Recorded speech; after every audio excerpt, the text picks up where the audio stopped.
నమస్తే, welcome to 3TV. Kiran గారు ఈరోజు మరొకసారి మనతో ఉన్నారు. కిరణ్ గారు వెల్కమ్. నమస్తే అండి. నమస్తే. కొత్త ప్రేక్షకుల కోసం మరొకసారి కిరణ్ గారిని ఇంట్రడ్యూస్ చేస్తాను.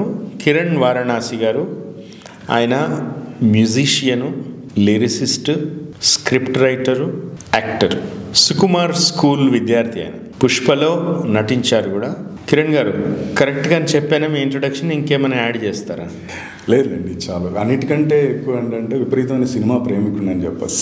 సినీ ప్రేమికుడు. సినిమా ప్రేమికుడు అది మాత్రం ద రైట్ ఇంట్రడక్షన్ అని ఫీల్. ప్రేమికుడు కంటే కూడా యాప్ట్గా సినిమా పిచ్చోడు అంటే కరెక్ట్ ఉంటుందండి. అది పర్ఫెక్ట్ అండి. అది ఇంకా పర్ఫెక్ట్ యాక్చువల్లీ. పిచ్చి, ప్రేమ ముదిరితే పిచ్చి అంటారు కదా. సో పిచ్చి లేకపోతే సినిమాలోకి రాలేను. కరెక్ట్. ఎందుకంటే approach of the whole film industry, the kind of up and downs without a hope. చాలా వరకు చాలా మంది ఇవాళ ఈవెన్ ఇండస్ట్రీలో ఉన్న వాళ్ళు కూడా వితౌట్ హోప్ ఉన్న వాళ్ళు సర్వైవ్ అవ్వాలి అంటే అది పిచ్చి స్టేజ్లో ఉన్నప్పుడు మాత్రమే పాసిబుల్. అవును. ప్రాక్టికల్గా ఉంటే people don't survive in the film. అవును, కరెక్ట్. అదే సినిమాలో ఆ పాట ఉంది కదండి, కృష్ణానగరే మామ కృష్ణానగరే.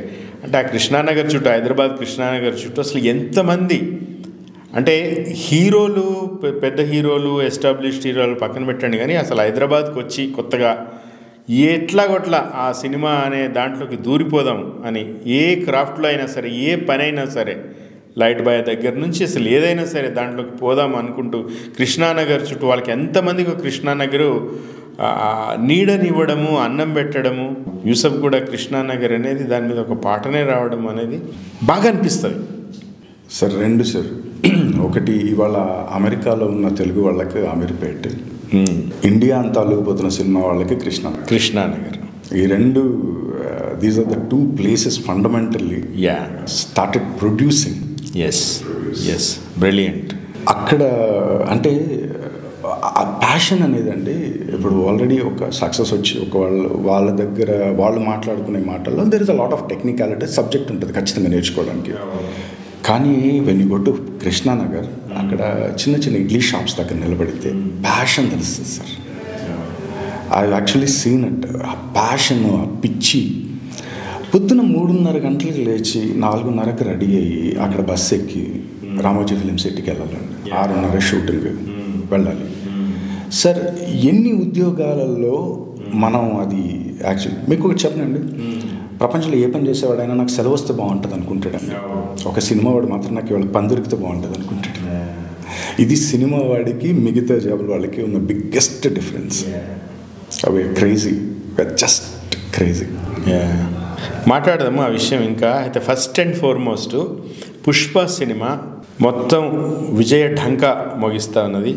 సౌత్ అని లేదు, నార్త్ అని లేదు, బయట దేశాలని లేదు, బీభత్సంగా విజయం నమోదు చేసుకుంది. దానికి ఒకటి మీకు as a team member of Pushpa మీకు కంగ్రాచులేషన్స్. థ్యాంక్ యూ అండి. మరి పార్టీ లేదా పుష్ప? సార్ పార్టీ చేసుకోవడం ఇంకా, దీని తర్వాత అందరం పార్టీ చేసుకోవడం. యాక్చువల్లీ మనిషి సైకాలజీలోనే ఒకటి ఉంటుంది అనిపిస్తుంది అండి నాకు. ఏంటంటే ఎవరైనా ఏడుస్తూ కూర్చుంటే, అడుక్కు తింటూ ఉంటే, అయ్యో పాపం అని జాలి పడడం అనేది చాలా ఈజీ. కానీ ఎవరైనా విజయాలు అందుకుంటే, బీభత్సంగా డబ్బులు సంపాదిస్తూ ఉంటే, అది ఏంటో ఒక కడుపులో దేవినట్టుగా అనిపిస్తుంది చాలామందికి. అంటే అడుక్కు తింటూ ఉండాలి, ఎప్పుడు బాగా ఉండకూడదు, పచ్చగా ఉండకూడదు. సో ఇప్పుడు ఏంటంటే ఇప్పటిదాకా వచ్చిన కలెక్షన్స్, ఆ ఫిగర్ నాకు తెలియదు, కానీ మీకు తెలిస్తే చెప్పండి, ఉజ్జాయింపుగా ఎంత ఉంటాయి? నిన్న చూసిన official announced figure by Sukumar writings is 1062 crores అండి. 1062 crores. ఓకే. అయితే ఒక గలత్ ఫైమీ ఏముంటుందంటే సమాజంలో 1062 కోట్లు, దీంట్లో మెజారిటీగా ముగ్గురికే పైసలు పోతాయి, ప్రొడ్యూసర్కి, డైరెక్టర్కి, హీరోకి అని అనుకుంటారు. సరే, అల్లు అర్జున్ పారితోషికము ఇదివరకు ఎవరు తీసుకోనంత ఎక్కువగా ఉండవచ్చు. సుకుమార్ గారికి as a story teller, as a creator, ఆ సినిమాకి సంబంధించి చాలా డబ్బులు వచ్చి ఉండవచ్చు, నిర్మాతకు కూడా వస్తాయి ఆబ్వియస్లీ. కానీ డబ్బులలో ఉండే గొప్పతనం నాకేమనిపిస్తుంది అంటే, అది ఎవరి దగ్గరికి వచ్చినా వాళ్ళు డబ్బుల్ని యాజ్ ఇట్ ఈస్గా ఆ డబ్బుల్ని వాళ్ళు తినలేరు. సో ఆ డబ్బుల్ని మళ్ళీ సర్క్యులేట్ చేయాల్సిందే. వచ్చిన ప్రతి పైసా కూడా సర్క్యులేట్ అవుతుంది. ఇన్వెస్ట్మెంట్ రూపంలో కావచ్చు, కొత్త ప్రాజెక్ట్స్ రూపంలో కావచ్చు, గూడ్స్ అండ్ సర్వీసెస్ కొనడం రూపంలో కావచ్చు. సో మళ్ళీ ఎకానమీలోకి పోతుంది పైసలు. పోయినప్పుడు అన్నీ అంటే ఒక ఇండస్ట్రీని, సినిమా ఇండస్ట్రీని తీసుకుంటే సినిమా ఇండస్ట్రీస్లో ఎన్ని క్రాఫ్ట్స్ ఉన్నాయో అన్ని క్రాఫ్ట్స్ వాళ్ళకి కూడా అది పట్టడన్నం పెడుతుంది. నేము, ఫేము, గ్లామరుతో పాటు వాళ్ళ జీవన ప్రమాణాలు పెంచడం కావచ్చు, కింద స్థాయి వాళ్ళ గురించి నేను చెప్పేది, వాళ్ళకు ఒక ఆశ కల్పించడం కావచ్చు, నెక్స్ట్ ప్రాజెక్ట్లో ఆ నిర్మాత కానీ లేదా డైరెక్టర్ కానీ ఆ ఎగ్జిబిటర్స్ కానీ బయర్స్ కానీ నెక్స్ట్ ప్రాజెక్ట్స్ పట్ల ఉత్సాహంగా చేయడం కానీ ఓవరాల్గా ఇండస్ట్రీకి ఒక పండగ వాతావరణం లాగా నాకు అనిపిస్తుంది, నాకున్న లిమిటెడ్ నాలెడ్జ్తో. What you say? Correct. And there is one correction. మీరు పారితోషికం అన్నారు కదా, అది పారితోషికం కాదు సార్, అది partnership sir. Right, okay. First of all please understand. Yes yes. అంటే నాకున్న information, I'm subject to correction. నాకున్న ఇన్ఫర్మేషన్ ఏంటంటే ఇట్ ఈస్ అ పార్ట్నర్షిప్. ఇప్పుడు అల్లు అర్జున్ గారు కానీ ఈవెన్ సుకుమార్ సార్ కానీ వాళ్ళు పార్ట్నర్షిప్లో మైత్రి వాళ్ళతో చేశారండి. మైత్రి వాళ్ళు they invest money because they have money. Correct. And they are confident about it. And Arjun garu ఆయన స్కిల్, ఆయన మార్కెట్ లెవరేజ్, ఆయనకి ఎంత మార్కెట్ ఉందో ఆ లెవరేజ్, ఆయన ఇన్వెస్ట్మెంట్. సుకుమార్ గారు తన క్రియేటివ్ ఇన్వెస్ట్మెంట్. వీళ్ళందరూ కలిస్తేనే సినిమా అవుతుంది బేసిక్గా. సో ఇక్కడ అందరూ అంటే highest remuneration definitely yes, but నిజంగా సినిమా కనుక బాగా చేసి ఉండకపోయింటే అంతంత రెమ్యునరేషన్స్ సరికి కానీ బన్నీ సరికి కానీ వచ్చిండేవి కాదు. So it's basically it's partnership deal. మనం వర్కింగ్, ఇప్పుడు మనం మామూలు మిగతా బిజినెస్లో కూడా వర్కింగ్ పార్ట్నర్స్ లాగా వస్తారు కదా, they are like working partners. They are putting in their skill and their capacities and the whole film. So they share profit and loss, name, fame, అన్నీ, ఎవ్రీథింగ్ దే షేర్. అయితే మీరు ఇందాకన్న దాంట్లో చాలా very valuable part. ఇప్పుడు specially మీరు పుష్ప కనుక చూస్తే ఈ మధ్య చాలామంది మాట్లాడుతున్నారు, అంటే టికెట్ ప్రైస్ అంతా మాట్లాడుతున్నారు. ఐఎమ్ నాట్ గోయింగ్ టు వాళ్ళని నేనేం డిగ్నిఫై చేయట్లేదు, అలాగని వాళ్ళు తప్పని కూడా నేను అంటలేదు. కానీ when you look at Pushpa, మీరు ప్రతి ఫ్రేమ్లోనూ మీకు ఒక you can actually see about 100 people, 150 people, junior artist, and 300 days working, and there are so many technicians behind the screen. Yes, okay, they are working.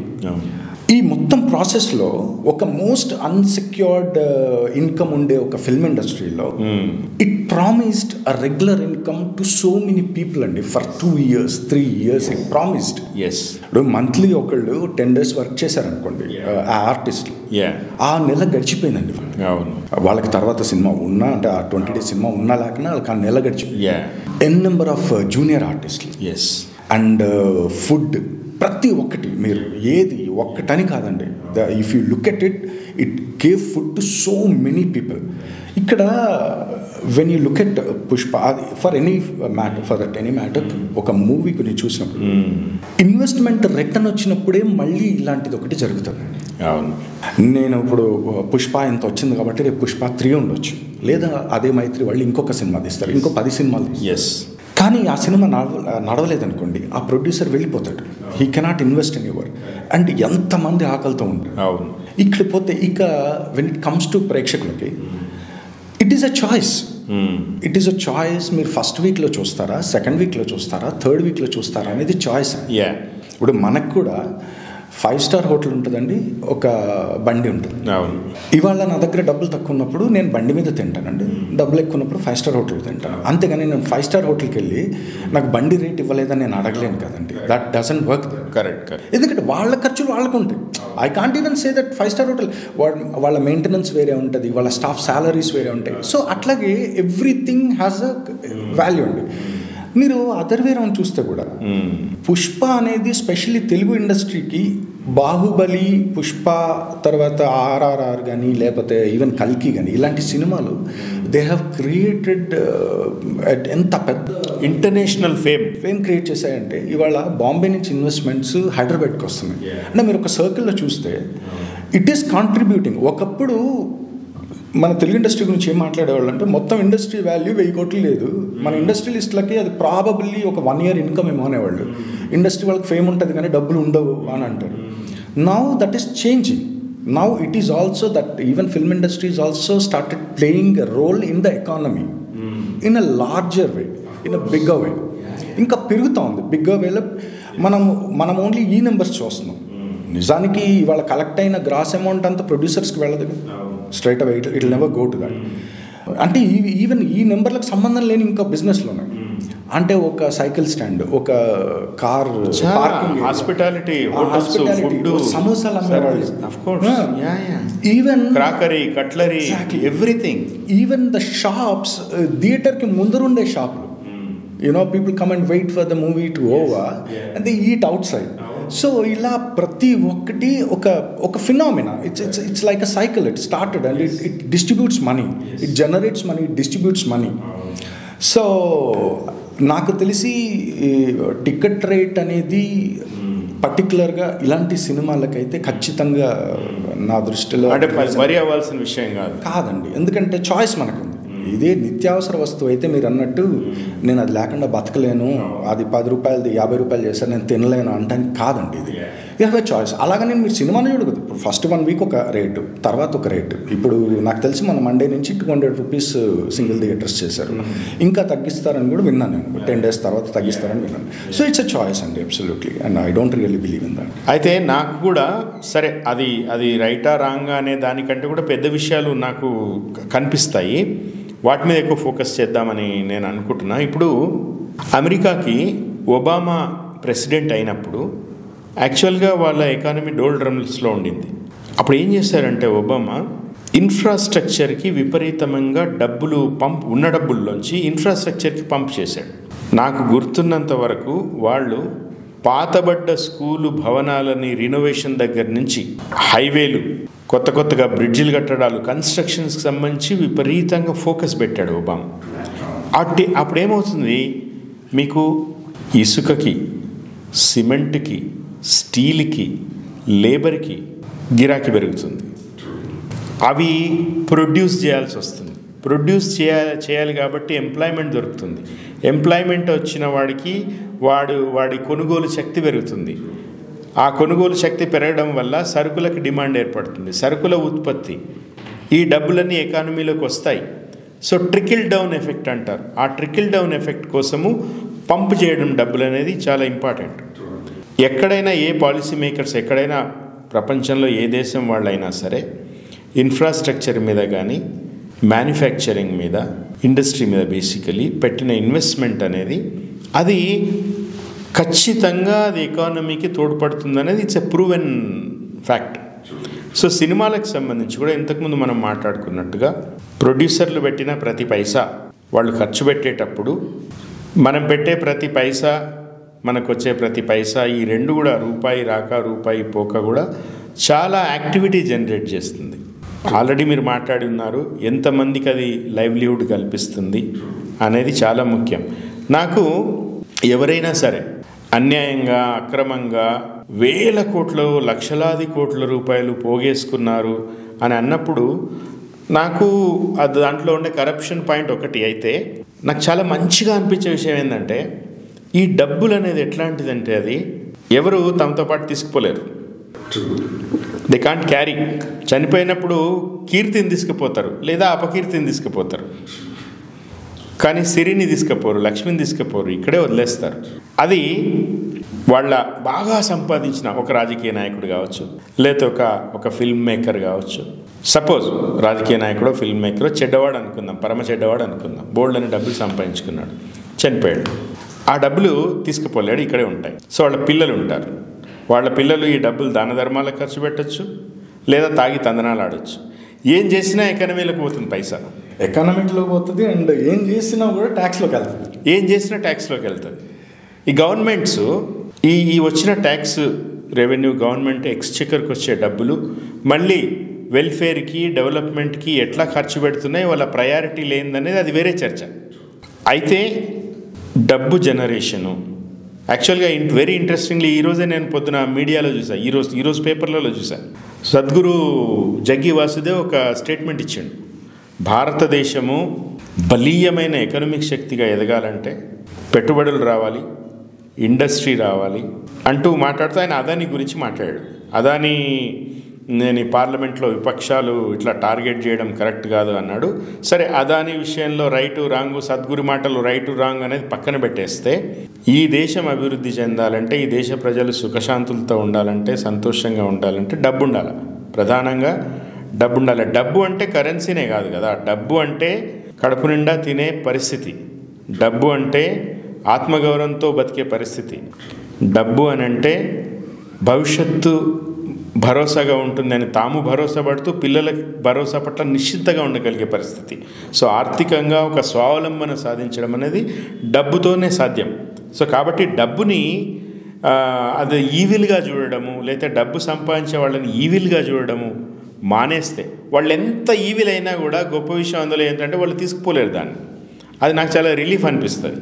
So కాబట్టి ఇప్పుడు coming back to the collections of Pushpa, ఇప్పుడు ఉదాహరణకి సినిమాలకు సంబంధించండి, ఎన్ని crafts ఉంటాయి అంటే, ఇప్పుడు కళలు 64 కళలు కదా, అట్లా సినిమాలకు సంబంధించి కింద లైట్ బాయ్ దగ్గర నుంచి, పోస్టర్లు అతికించేవాడి దగ్గర నుంచి, లేతే అక్కడ యూనిట్కి ఫుడ్ సప్లై చేసేవాడి దగ్గర నుంచి, అట్లా మీరు ఇందాక చెప్పారు 300 మంది ఒక 2 ఏళ్ల పాటు ఆ సినిమాకి పనిచేశారని. ఇది డైరెక్ట్గా. ఇండైరెక్ట్గా ఎంతమందికి 2 ఏళ్ల పాటు ఉపాధి కల్పించి ఉంటుంది పుష్ప 2? 300 మంది. ఐఎమ్ టాకింగ్ అబౌట్ ఓన్లీ ఒక కంపెనీ ఆర్టిస్ట్లో, లేకపోతే ఒక జూనియర్ ఆర్టిస్ట్ లాంటి వాళ్ళు. There are so many people other than that. అదే అంటే నా లెక్క ప్రకారం ఇట్ ఈస్ అరౌండ్ ఒక 800 నుంచి 1000 మంది వరకు డైరెక్ట్ బెనిఫిషియరీస్. తర్వాత ఇది this is about Pushpa 2. And again Pushpa 1 కూడా చేస్తున్నారు, బహుశా పుష్ప 3 కూడా చేస్తుంటారు. అండ్ ప్రేక్షకులకు నేను క్లారిటీ ఇవ్వదలుచుకున్నా, ఈ షో ఉద్దేశము సుకుమార్ గారినో అల్లు అర్జున్ గారినో ఎత్తేయడం కానీ, లేతే ఇంకొకరిని తక్కువ చేయడం కానీ కాదు. మేము ప్యూర్గా సినిమా అనే ఇండస్ట్రీ పచ్చగా ఉంటే దాన్ని నమ్ముకున్న వాళ్ళు కావచ్చు, లేతే ఆ ఇండస్ట్రీ ప్రత్యక్షంగా పరోక్షంగా జీవితాన్ని ప్రసాదించే జనాల గురించి మాట్లాడుకోవడం కోసమే ఈ ఫిగర్స్, డబ్బులు తప్ప ఎవరినో పెంచడానికో ఎవరినో తగ్గించడానికో ఉద్దేశం కాదనేది ఒక చిన్న క్లారిటీ నేను ఇవ్వాలనుకున్నాను మీకు. Thank you. ఇప్పుడు సుకుమార్ గారు, ఆయన ఈ క్షణంలో ఏం చేస్తూ ఉండుంటారు? నాకు తెలిసి సార్ నెక్స్ట్ కథ గురించి ఆలోచిస్తూ ఉండుంటారు, లేకపోతే ఇన్ని రోజులు పడ్డ కష్టాన్ని అట్లీస్ట్ ఆయన రిలాక్స్ అని అవుతూ ఉండుంటారు. అంటే ఆయన ఎక్కడ కనపడడం లేదు, ఆయన ఎక్కడ వినపడడం లేదు సార్. మీకు అంటే అక్కడ యూనిట్లో అంటే కొంత పర్సనల్గా నేను ఆయన లైఫ్ మీరు చూశారు కాబట్టి అడుగుతున్నా, మీరు దగ్గరగా ఉన్నారు కాబట్టి ఆయనతో. ఆయన పడే కష్టము మామూలు కష్టం కాదు సార్. టైంకి తిండి తినరు, టైంకి నిద్రపోరు. నాకు తెలిసి లాస్ట్ పుష్ప స్టార్ట్ అయిన 3 సంవత్సరాలలో ఆయన ఎన్ని రోజులు ప్రశాంతంగా పడుకున్నారో నాకైతే తెలియదు sir. I don't even think so. ఆయన పడ్డ కష్టం మామూలు కదా, ఆయన హెల్త్ మీద చాలా ఎఫెక్ట్ పడింది. అదంతా ఇప్పుడు నిజానికి సుకుమార్ గారు is never, I don't think he ever want to make that money. ఆ నెంబర్స్ ఆయనకు మ్యాటర్ అయితే కాదు. ఆయనకు మ్యాటర్ అయ్యేది ఒక హైయెస్ట్, ఒక హై క్వాలిటీ ప్రోడక్ట్ ఆయన నుంచి వచ్చిందా లేదా అనేది మాత్రమే మ్యాటర్ అవుతుంది. అంతకు మించి ఏం మ్యాటర్ అవ్వదండి ఆయనకి. Is only always is looking for betterment of film. మీకు ఇంకొక 20 రోజులు రిలీజ్కి టైం ఉందనుకోండి, ఆయన ఇంకొక 20 రోజులు ఎలా బెటర్ చేద్దాం అన్న పాయింట్ ఆఫ్ వ్యూలోనే వెళ్తారు. So that is how it works. So నాకు అల్లు అర్జున్ గారి స్టేట్మెంట్ గుర్తొస్తుంది. ఆయన ఈ ప్రోమో కోసం వాళ్ళు టూర్ చేస్తూ ఉన్నారు కదా, ఒక చోట అన్నాడు, మనమంతా ఇక్కడ మొత్తం కేరింతలు కొడుతూ జనాల్ని కలుసుకుంటూ ఇంత సెలబ్రేట్ చేస్తున్నాము, సుకుమార్ గారు రాలేదు, ఆయన ఇంకా సినిమా పనిలోనే ఉన్నారు, ఒక ఋషిలాగా పనిచేస్తూ ఉన్నారు అని అల్లు అర్జున్ గారి స్టేట్మెంట్ నేను విన్నాను. నేను అస్సలు అంటే సార్ అదే సార్, ఇప్పుడు క్వాలిటీ ఆఫ్ ప్రోడక్ట్ పర్ఫెక్షన్కి ఎండ్ ఏమిటండి? There is no end for the perfection. So it is always you keep చివరి నిమిషం వరకు బెటర్మెంట్ ఆ కైండ్ ఆఫ్. అంటే నేను అనేది ఏంటంటే అలాంటి ఇప్పుడు సుకుమార్ సార్ లాంటి వాళ్ళు, రాజమౌళి గారు లాంటి వాళ్ళు, గొప్ప గొప్ప డైరెక్టర్స్ మన దగ్గర, విశ్వనాథ్ గారు లాంటి వాళ్ళు, వీళ్ళందరూ వాళ్ళందరూ అంత ఇవాళ ఇండస్ట్రీని తయారు చేసింది అంటే అంత కష్టపడి పనిచేసి అంత హై క్వాలిటీ మూవీస్ తీయడం వల్లనే కదా ఇవాళ మన తెలుగు ఫిల్మ్ ఇండస్ట్రీ అనేదాన్ని ఇంత గొప్ప. నేను ఇంకొక మాట చెప్తాను సార్, ఏ ఫీల్డ్ అయినా తీసుకోండి, ఆ ఫీల్డ్లో ఎంతో కొంత డిజానెస్టీకి అవకాశం ఉంటుంది. ఫీల్డ్ డిజానెస్ట్ అన్నాను, బట్ ఒక డిజానెస్టీకి అవకాశం ఉంటుంది. ఇప్పుడు ఒక బియ్యం ఉందండి, బియ్యంలో కల్తీ చేసేవాళ్ళు ఉన్నారు, అలాగే ప్రతి దాంట్లోనూ ఎంతో కొంత రాజకీయ నాయకులలో అవినీతి చేసేవాళ్ళు ఉన్నారు, అధికారులలో ఉన్నారు, అంతా అవినీతి చేసి సర్వం. ఫిల్మ్ ఇండస్ట్రీ లేదండి, వాళ్ళ నుంచి మీరు ఎంటర్టైన్మెంట్ కోరుకుంటున్నారు, వాళ్ళు పక్కా ఎంటర్టైన్మెంట్ ఇవ్వకపోతే రెండో రోజు సినిమా డబ్బాలు ఉండవు. So the most honest industry. నాకు ఎవరైనా ఎప్పుడైనా నెపటిజం అంటారు, అంటే వాళ్ళ వారసులు వచ్చారు వీళ్ళ అది వారసులు రావడం కాదండి, ఒకళ్ళకి కొంత ప్రీమేడ్ మార్కెట్ ఉంటుంది. ఇప్పుడు ఫర్ ఎగ్జాంపుల్ ఒక పెద్ద హీరో ఉన్నారండి, ఆయనకు ఆల్రెడీ చాలామంది అభిమానులు ఉన్నారు. ఆయన కొడుకుని నేను హీరోగా ఇంట్రడ్యూస్ చేస్తూ ఒక సినిమా తీస్తున్నాను అనుకోండి, తీసినప్పుడు ఏమవుతుందంటే మొదటి రోజు నాకు చూసే ప్రేక్షకులు రెడీమేడ్ ప్రేక్షకులు ఉంటారు, కొత్త వాళ్ళని పెట్టి. ఇప్పుడు టాలెంట్ గురించి తర్వాత మాట్లాడదాం. ఒక ఎంత టాలెంటెడ్ ఉన్న ఒక వ్యక్తిని నేను పెట్టి సినిమా తీసినా కూడా, ఎందుకంటే మనది హీరో డ్రివెన్ ఇండస్ట్రీ. ఇక్కడ మన కళలు హీరోతో పోల్చుకుని మనం కళల్ని అనుభవిస్తామండి. ఒక ప్రేక్షకుడు చేసే పని అది. ఒక ప్రేక్షకుడు 2.5 గంటల సేపు లేదా 3 గంటల సేపు అక్కడ కూర్చొని ఒక కళను అనుభవించి బయటికి వస్తున్నాడు. తన జీవితంలో తను చేయలేనిది కావచ్చు, లేకపోతే చేయాలనుకున్నది కావచ్చు, అనుభవించి వస్తున్నాడు.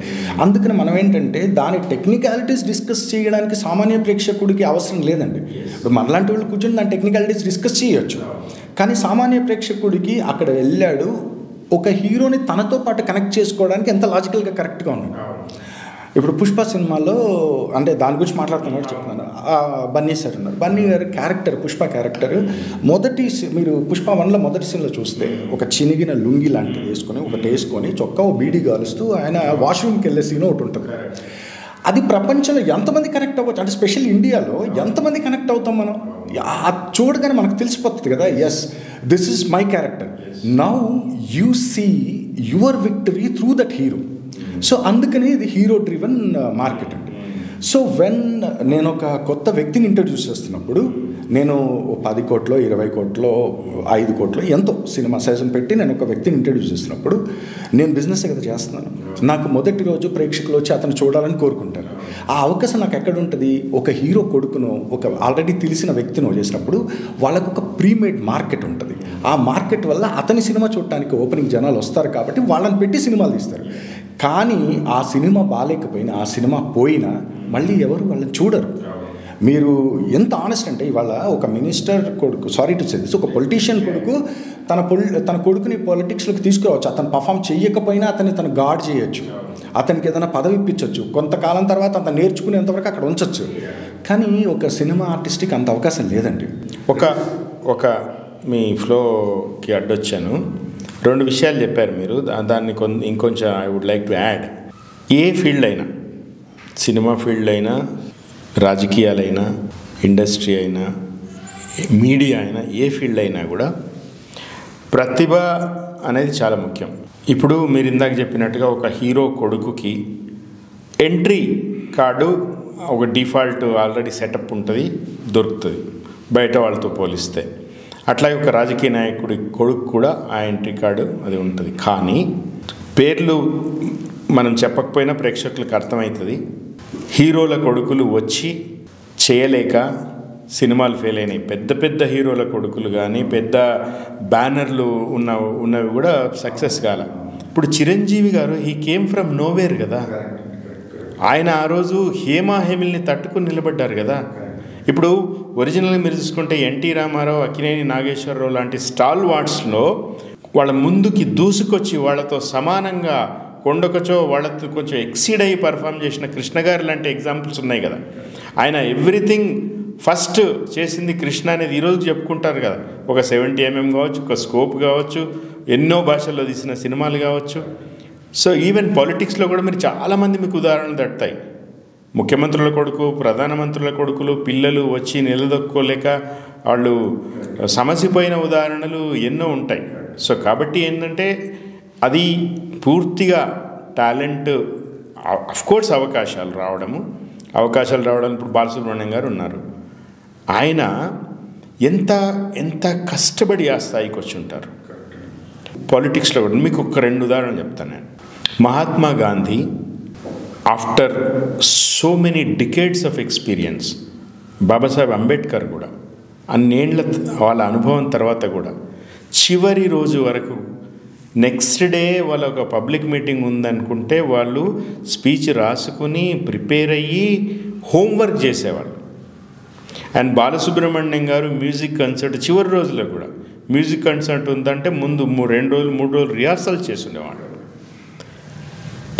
ఈ తపన, ఈ ప్యాషన్ లేకపోతే మీరు సుకుమార్ గారి గురించి చెప్పారు. మీరు ఒక సపోజ్ రిలీజ్ దగ్గర పడుతోంది, ఇంకా ఎక్కువ గంటలు పనిచేయాలి. రిలీజ్ ఏదో కారణాల వల్ల 20 రోజులు పోస్ట్పోన్ అయింది, అయినా 19 రోజు వరకు మళ్ళీ పనిచేస్తూనే ఉంటారు.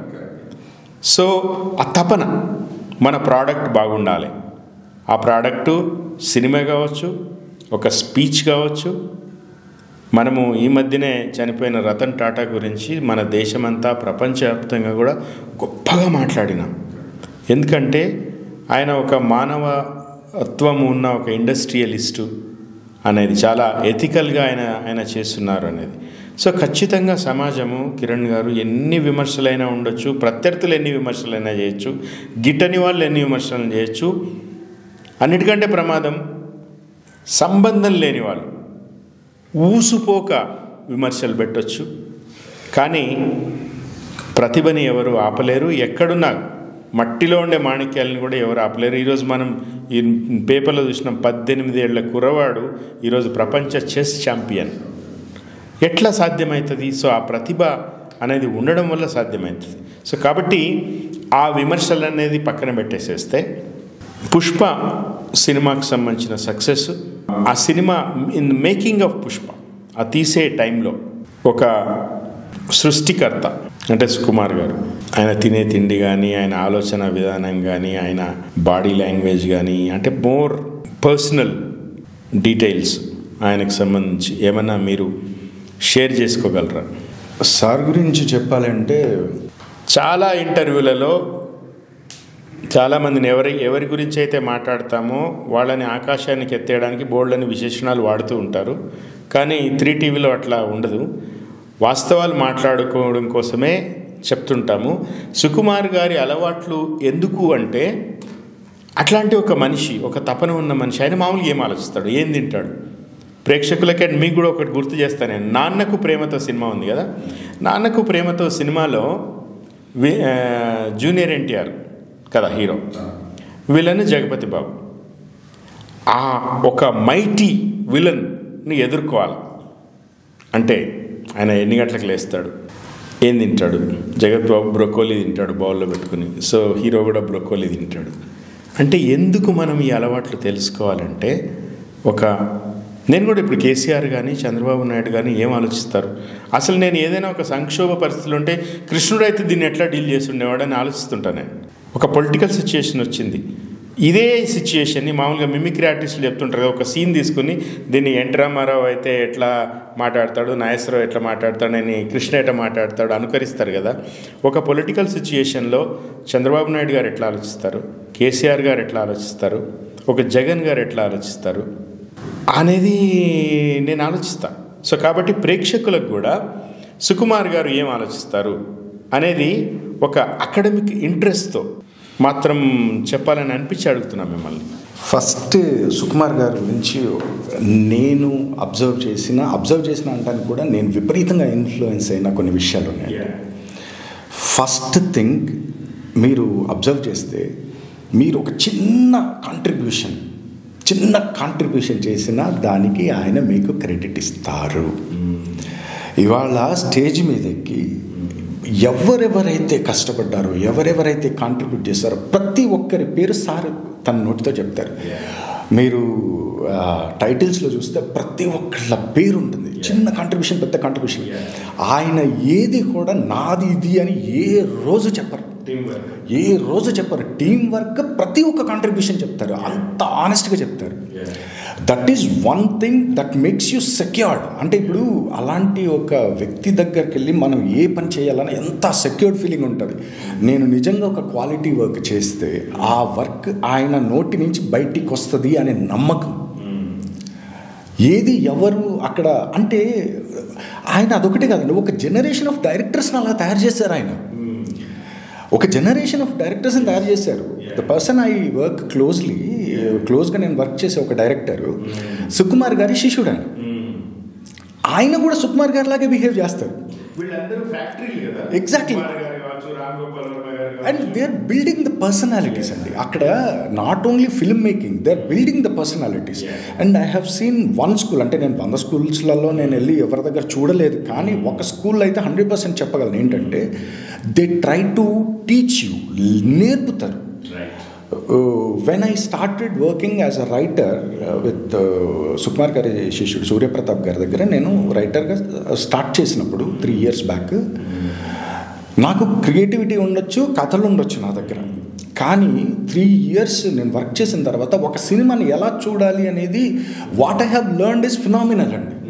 What I have learned is phenomenal. నాకు ఇది ఇప్పుడు నేను హిందీ సినిమా రాస్తున్నప్పుడు when I went with the team నాకు తెలుస్తుంది నా కళ్ళ ముందర. ఎందుకంటే నాకు అక్కడ చాలా పెద్ద పెద్ద రైటర్స్ ఉన్నారు, అందరూ ఉన్నారు. నేను just I'm one of the part of the team start చేసినప్పుడు. ఇవాళ అది కాదు పరిస్థితి. రీజన్ ఏంటంటే ఎవ్రీథింగ్ చేంజ్, అక్కడ మారింది. అక్కడికి వెళ్ళేసరికి నేను ఏదైతే నేర్చుకున్నానో అది అప్లై చేయడంతో మొత్తం ఎవ్రీథింగ్ ఇస్ చేంజింగ్. అంటే మన సినిమాని చూసే విధానాన్ని మార్చాం, మనం వేరేలా చూస్తున్నాం. అది డైరెక్ట్గా ఇండైరెక్ట్గా స్టెప్ బై స్టెప్ అది సుకుమార్ గారి దగ్గర నుంచి వచ్చింది. రెండోది సుకుమార్ గారి ప్రేమ అండి. 90% of the people who are working there, డబ్బులు అనేది డెఫినెట్లీ ఆయన సక్సెస్లో ఉన్నారు, ఆయన డబ్బులు వస్తున్నాయి, అది పక్కన పెడితే టీము ఆయనతో ఎప్పటి నుంచో ఉన్నవాళ్ళు, వాళ్ళు అక్కడ ఉన్నది ఆయన ప్రేమతో, ఆయన మీద ప్రేమతో ఉన్నారు. ఆయన దగ్గర నుంచి మీరు ఒక అసోసియేట్ డైరెక్టర్ని బయటికి బేకలేరు, ఎవ్వరు బేకలేరు. పైగా ఆయన అసోసియేట్ డైరెక్టర్కి ఇచ్చే క్రెడిట్ వేరే అండి. శ్రీమాన్ గారు అని చీఫ్ అసోసియేట్ డైరెక్టర్ అండి, ఆయన 2nd యూనిట్ మొత్తం డైరెక్ట్ చేశారు, చాలా సీన్స్. అలా ప్రతి సినిమాలోనూ ఒక సీనియర్ అసోసియేట్ చేస్తారు. కానీ సుకుమార్ గారి స్టేజ్ మీదకి 40% సినిమా తీసింది శ్రీమాన్ అని చెప్పారండి. ఎవరు ఆ మనసు ఏంటండి, అది చెరువు, అది చెరువు కదా, సముద్రం. మీ పులకరింత తెలుస్తోంది నాకు. అంటే ఆయన పడే కష్టం చూసినప్పుడేమో మనకు అనిపిస్తుంది ఒక మనిషి అక్కడికి వెళ్ళాలంటే ఇంత కష్టపడాలి అన్నది ఒక క్లారిటీ వస్తుందండి. అండ్ ప్రతి విషయాన్ని ఎన్ని యాంగిల్స్లో చూడాలి. అండ్ ఇంకొక విషయం ఏంటంటే మన సినిమా ఇండస్ట్రీలో డైరెక్టర్స్ చాలామంది ఫస్ట్ కొన్ని సినిమాల తర్వాత వాళ్ళకు హిట్స్ ఉండవు. రీజన్ ఏంటంటే వాళ్ళు జనాలకు దూరం అయిపోయి ఉంటారండి. ఇవాళ ఒక బస్ స్టాండ్లో ఏం జరుగుతుందో వాళ్ళకి తెలియదండి, బస్ స్టాప్లో ఏం జరుగుతుందో వాళ్ళకి తెలియదు, ఒక ఊర్లో ఏం జరుగుతుందో తెలియదు, ఒక మొబైల్ని ఒక పల్లెటూరులో ఒక అబ్బాయి ఎందుకు వాడుతున్నాడు, ఎలా వాడుతున్నాడు తెలియదండి. డిస్కనెక్ట్ అయిపోయాం. చుట్టూ మనకు ఒంటి స్తంభం మేడలో రోటరీ టైప్లో తయారైంది. అండ్ మన లైఫ్ స్టైల్ మారిపోయింది. Now we are travelling better. I think అది it's true with politicians also. Correct. Sukumar sir ఒక ఆర్టిస్ట్ని పిలిచి సినిమా మధ్యలో కూర్చుని మాట్లాడుతున్నారు. సినిమా గురించి కాదు, తన లైఫ్ గురించి మాట్లాడుతున్నారు. అర్థం చేసుకుంటున్నారు, కనెక్ట్ అవుతున్నారు, అయ్యో అంటున్నారు. And I known so many places where he helped people who are in need అండి. నాకు తెలుసు 100%. సినిమానే లైఫ్ రమామ, లైఫ్ అంటే సినిమా మామ కదా కృష్ణానగరే పాటలో. ఐ థింక్ ఈయన ఫిలాసఫీ కూడా అట్లనే అనిపిస్తుంది నాకు. అంటే హీ టాక్స్ అబౌట్ లైఫ్, అంటే it's also about cinema. Because cinema ఆయన బిలీఫ్లో జీవితమే సినిమా, సినిమానే జీవితం. అంటే జీవితాలని రిఫ్లెక్ట్ చేయడం. ఇప్పుడు పుష్ప సరే, ఎర్రచందనము, స్మగ్లర్లని హీరోలుగా పెట్టడము అది వేరే చర్చ. కానీ బట్ ఒక కూలీవాడు, వాళ్ళ ఇంట్లో పరిస్థితులు, మానవ సంబంధాలు, నాన్నతో బంధము, ఆ ఇంటి పేరు కోసం తపన, ఇవన్నీ కూడా కామన్ పీపుల్ కనెక్ట్ అయిపోతారు. దాని ముందు ఈ విమర్శలు అనేవి వాళ్ళకేమి నథింగ్ అనిపిస్తుంది. జుజుబి అంటారు కదా సార్. ఏదైనా క్యారెక్టర్ సార్, ఇప్పుడు ఒక క్యారెక్టర్ చాలా స్ట్రాంగ్గా తను చేస్తుంది కరెక్ట్ అని నమ్మినప్పుడు, తన ఎథిక్స్ కరెక్ట్గా ఉన్నప్పుడు, ఎందుకు sir why should he really bother about? Absolutely.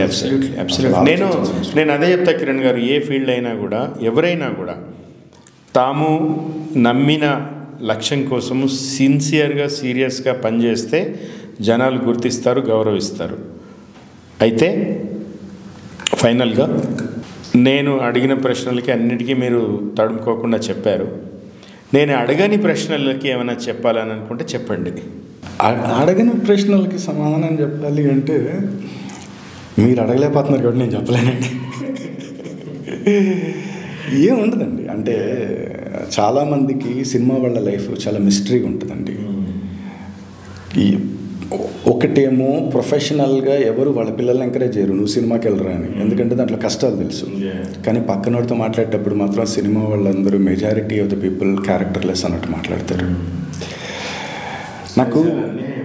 నాకు బాధేస్తుందండి. అంటే అందరూ ఎంజాయ్ చేసేస్తారని. సరే, ఏదైనా కానీ ఒకరోజు 14 గంటలు 15 గంటలు పనిచేసి ఇంటికి వెళ్ళి పడుకుని పొద్దున 3:30-4 గంటలకు లేచి మళ్ళీ షూటింగ్కి వచ్చి, షూటింగ్ గ్యాప్ వస్తే అయ్యో నాకు ఇవాళ పని లేదని ఏడ్చేవాడు. నేను చెప్పేది నాట్ ఓన్లీ స్మాల్ చిన్న జూనియర్ ఆర్టిస్ట్లో చిన్న ఆర్టిస్టుల గురించి మాట్లాడట్లేదండి నేను. ఎవరైనా సింగర్స్ లాంటి వాళ్ళు కూడా, I'm talking about even the people who have seen super success. వాళ్ళు కూడా తెల్లారి లేస్తే ఇవాళ నాకు పని లేదే, పని ఉంటే బాగుండు, ఇవాళ మీరు అన్నట్టు సింగర్కి అయితే ఒక పాట వస్తే బాగుండు అనే దాంట్లో ఉంటారు. ఇదొక పిచ్చితోటి ఒక సెట్ ఆఫ్ పీపుల్ విపరీతంగా పడుతున్న ఒక కష్టం అండి. ఆనెస్ట్గా మిమ్మల్ని ఎంటర్టైన్ చేయడానికి, అంటే ప్రేక్షకులను ఎంటర్టైన్ చేయడానికి, దాంట్లోనే తమ జీవితాన్ని వెతుక్కోవడం గురించి. ప్రేక్షకులు ఎంటర్టైన్ అయితేనే, ఇక్కడ ప్రేక్షకులు ఎంటర్టైన్ అయితేనే, అంటే ప్రేక్షకులు ఏదైతే మా దగ్గర నుంచి ఎక్స్పెక్ట్ చేస్తున్నారో అది మేము ప్రేక్షకులకు ఇచ్చిన రోజు మాత్రమే నిలబడగలుగుతాం. మేమేమి ఎంటీ ప్రామిసెస్ చేసి రేపు అధికారంలోకి వచ్చిన తర్వాత సినిమా తీసేసిన తర్వాత మేము చెయ్యకపోయినా ఏం కాదు, మా లైఫ్ బాగానే ఉంటుంది అనే ఛాన్స్ లేదండి. సినిమా వాడు ఖచ్చితంగా 100% డెలివరీ చేసి తీరాల్సిందే. అందుకే ఫిల్మ్ ఇండస్ట్రీ కంటే మోస్ట్ ఆనెస్ట్ ఇండస్ట్రీ లేదండి. అయితే ఇప్పుడు మీరు చెప్పారు పోలిక, మీ సినిమా వాళ్ళకి మొదటి ఆటనో రెండో ఆట తర్వాతనో తీర్పిస్తారు జనాలు. రాజకీయ నాయకులకు కూడా 5 ఏళ్ళకి ఒకసారి తీర్పు ఉంటుంది. వాళ్ళేమి శాశ్వతంగా ఏం కాదు, 5 ఏళ్లకో 3 ఏళ్లకో ఆ తీర్పు ఉంటుంది. అయితే ప్రజల విఘ్నత, ప్రజల జడ్జ్ చేయగలగడం అనేది చాలా పారమౌంట్. అండ్ భారతదేశంలో ఉన్న ప్రజలందరూ కూడా అన్ని రంగాలకు సంబంధించి కూడా ఎవరిని ఎక్కడ పెట్టాలి, ఎవరిని ఆదరించాలి అనేది వాళ్ళకి చాలా విచక్షణ జ్ఞానం ఉంటుంది. అది రాజకీయ చైతన్యపరంగా కావచ్చు, ఎంటర్టైన్మెంట్కి సంబంధించి వాళ్ళకున్న లెక్కలు కావచ్చు, మామూలు ప్రేక్షకులు కూడా కింద కూర్చుని వాళ్ళు పేపర్లు, ఇదివరకైతే టికెట్లు ఉండేవి కదా, టికెట్లు చించి విసిరేవాళ్ళు మా హీరో డ్యాన్స్ చేస్తే. ఇప్పుడు ఇళ్ళకెళ్ళి పేపర్లు తెచ్చుకొని ముక్కలు రెడీగా పెట్టుకుంటున్నారు. సో అంత ప్యాషన్తో చూస్తున్నారు సినిమా ఇండస్ట్రీ. కిరణ్ గారు, పుష్ప టీం అందరికీ, సుకుమార్ గారికి, మైత్రి మూవీ మేకర్స్కి, అందులో భాగమైన మీకు అందరికీ కూడా ఈ విజయానికి కంగ్రాచులేషన్స్.